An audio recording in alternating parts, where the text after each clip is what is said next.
Leafs trade talks continue to escalate as a brand new report has dropped revealing a very interesting Toronto Maple Leafs trade target. We're going to break down exactly what that is, what the report entails, and discuss who the Leafs are reportedly shopping in order to acquire this player. So stay tuned for all that in this episode. But before you get into all that, quick reminder, this video is brought to you by Rentals.ca, who are proud supporters of Team Canada. And while they've been supporting our national team defend their home court in international competition, they've also been helping thousands of Canadians find their home floor all across the country. And it doesn't matter whether you are in Toronto, Vancouver, Montreal, Calgary, Halifax, Winnipeg, Mississauga, Edmonton, Victoria, St. John's, from coast to coast. Rentals.ca has a ton of options to find the perfect place and price for you.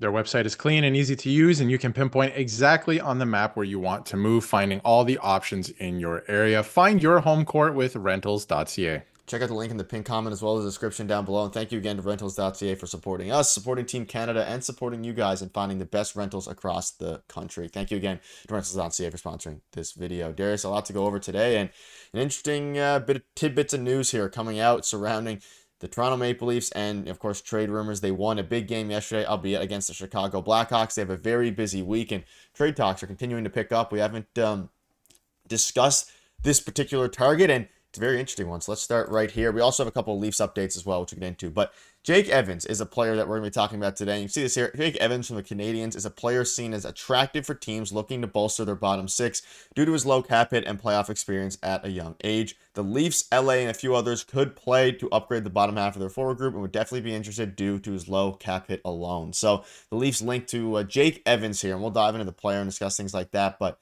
it's interesting because we talk about players that the Leafs need. I don't think there's too many upgrades they need to make. They have a ton of depth. However, a bottom six player is exactly what the Leafs need. They specifically need a third line center. So I'm curious to see what you think about, albeit a rival team in the Montreal Canadiens, but Jake Evans potentially being in play here for the Toronto Maple Leafs. And I also don't suspect he would cost a ton. So I think it makes sense here for the Toronto Maple Leafs to at least be monitoring the situation. Besides him being a Montreal Canadian, this would be a really good fit for the Toronto Maple Leafs in their lineup. And I think Brad Treliving notoriously does not like to build his teams at the trade deadline. This is a guy who likes to build his teams in the offseason and then have them kind of gel together throughout the rest of the season, see where there's any holes, and then upgrade with a maybe very cost-effective option. He never or rarely goes after a big fish. He was trying to last year, but Calgary did not want to trade with the Toronto Maple Leafs.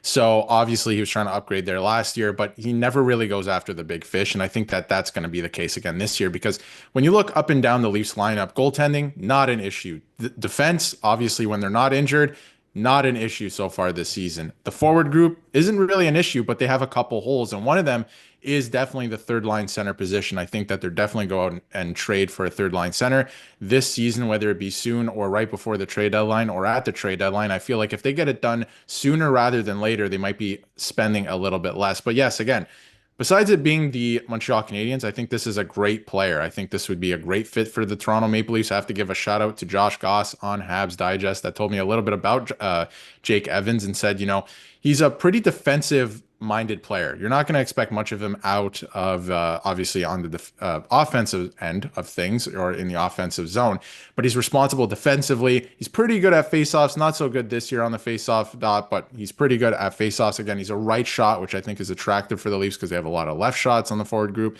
but I think this could be a really good option. Again, he's another guy who can play on the penalty kill. They could use another guy who's just kind of there for defensive zone faceoffs just in case in the playoffs. He plays physical. We've seen it before. He's been to a Stanley Cup final. So I think it would be a very good option. But again, trading in division, that is pretty tough for me.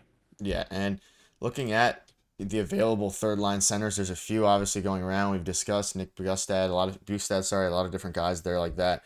But Jake Evans is one that is intriguing. Evans is an affordable center teams will pursue. And I bring up the screenshot because I think the key part of this is that he will be affordable. And maybe, depending how much the Leafs are willing to spend. Brad Treliving doesn't notoriously spend a lot in the midseason. Like you mentioned, they were going for Nikita Zadorov last season from the Flames. They're also going for Chris Tanev before the Dallas Stars acquired him for the Flames as well. So it obviously, the Flames didn't want to, Craig Conroy and then didn't want to make a deal with Brad Treliving. However, the interesting thing is that when you're looking at an affordable piece now, the Leafs have some assets they can use to make a trade. As long they're not, I don't think they're going to give up their first round pick this year. I don't think it's going to be anything like that. However, they might.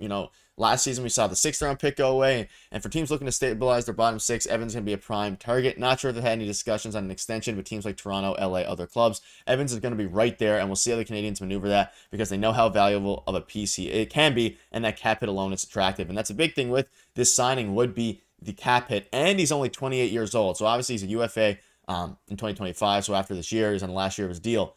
But if you're the Leafs and you end up having a good run with him, there could also be a world where they extend this guy. We've seen it happen before with players they've acquired. We've also seen players they acquired at the deadline walk. So it kind of works both ways here. But regarding the player that he is, 11 points, 22 games as a third line center, only 28 years old. It's not like he's not on the older side. He's not on the wrong side of 30 or anything like that. He's in his prime right now, and and keep in mind, these stats are on a very bad Montreal Canadiens team that have minimal offensive weapons. They barely get any shots on goal per game. So I think this would be a pretty good fit for the Leafs. And if they can get him for an affordable price, and I'll ask you in a minute what you think that price is, something of a middling pick, and maybe a Nick Robertson type swap or something like that, because again, they're both on expiring deals. And maybe if the Leafs want to take, or the Habs want to take a flyer on a guy like Nick Robertson, could make some sense. And the Leafs obviously taking a flyer on a guy like Jake Evans, who, albeit at this point, is definitely more proven this season and in general than Nick Robertson. I think the Leafs would probably have to add a sweetener in there. But if the Habs are getting back a young forward as well as a pick, I think it can make sense for the Habs. Sorry.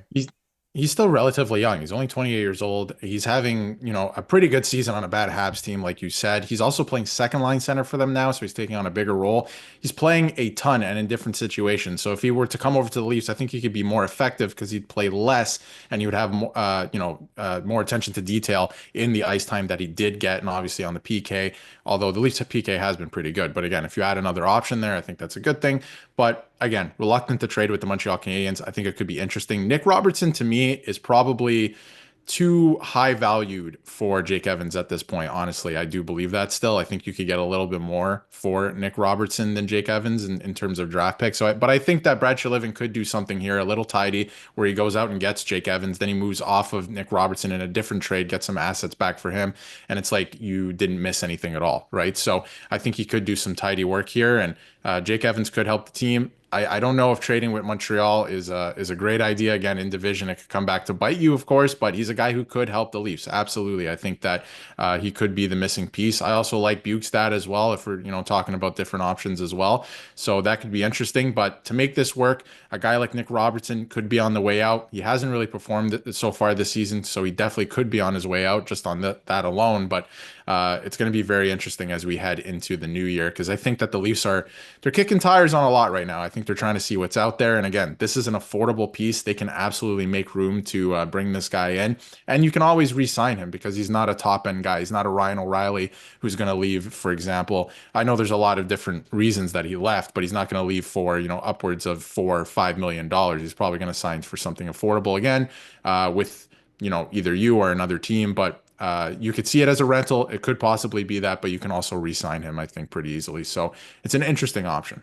Yeah, and again, whether Nick Robertson's value right now is at an all-time low, but they're still probably going to end up trading him. He's been pretty rough this season, so it would getting some more stability, even though they play different positions. But from regarding that third and fourth line, could be interesting. A couple other things before we wrap up. Ryan Reeves is back ahead of tomorrow night's game. He's back in a white jersey. Max Domi and Max Pacioretty will participate wearing gray extra jerseys, and Alex Nylander is also in his gray extra jersey. So I want to get your thoughts on this, Darius. It seems like Alex Nylander I'm not going to say the experiment is over or anything like that, but he's been probably the worst player on the ice for the past 2 to 3 games. And again, he's not going to provide much defensively. So if he's not scoring goals, similar to Nick Robertson in that way, they're not providing much out there. And I think now that everybody's starting to get healthy, it's going to be interesting to see what they do with Alex Nylander, because the way Fraser Minton's been playing, they'll probably still send him down to the AHL. But even Nikita Grabenkin, they have other guys who are outperforming them at this point. So it's going to be interesting to see what happens with Alex Nylander. I think a guy like Urbankin could stick around over Alex Nylander because he can play on the fourth line. Alex Nylander's skill set does not lend to the bottom half of a lineup, to the bottom six. So he has to play in a top six role for him to be effective, for him to score. He has to play on the power play. As guys get healthy, he's not going to get that opportunity. It's not going to work on the Leafs. That's why they signed him to an AHL deal at first, because maybe, he could work his way up, as he did, and he earned that. He's been playing great with the Marlies, and, there was flashes so far in the last couple games, but as guys start to get healthy, I don't see him being long for this team. I don't think he's going to stick around or anything like that. It's going to be interesting to see what happens with waivers. I was speculating earlier that I wonder if they put something in the contract where he just wouldn't report to another team if they, claimed him off waivers. So maybe he ends up going back down to the Marlies. But I think he's a guy who would flourish in a top six role and maybe a worse team around the league, maybe a Pittsburgh, Columbus, something like that. We saw it last year in Columbus. So, his skill set does not lend to the bottom six. I could see a guy like Mitten, whose skill set does, maybe sticking around a little bit longer. I do think that the end game is for him to go back to the Marlies and continue to develop. But Gurbankin, the way he plays, he can play in a bottom six role. So I wonder if he sticks around a little bit longer. But Ryan Reeves will get back into the lineup. He's been gone for quite a while at this point as the game's stretched over a couple of weeks. So I expect him to be back in the lineup. But I wonder who gets sent down at this point. Yeah, it's gonna be interesting. We'll keep you up to date with the moves and the corresponding moves that happen in order to make all these returns possible. So make sure to hit the subscribe button regarding that. And thank you again to Rentals.ca for sponsoring this one. We'll see you guys tomorrow.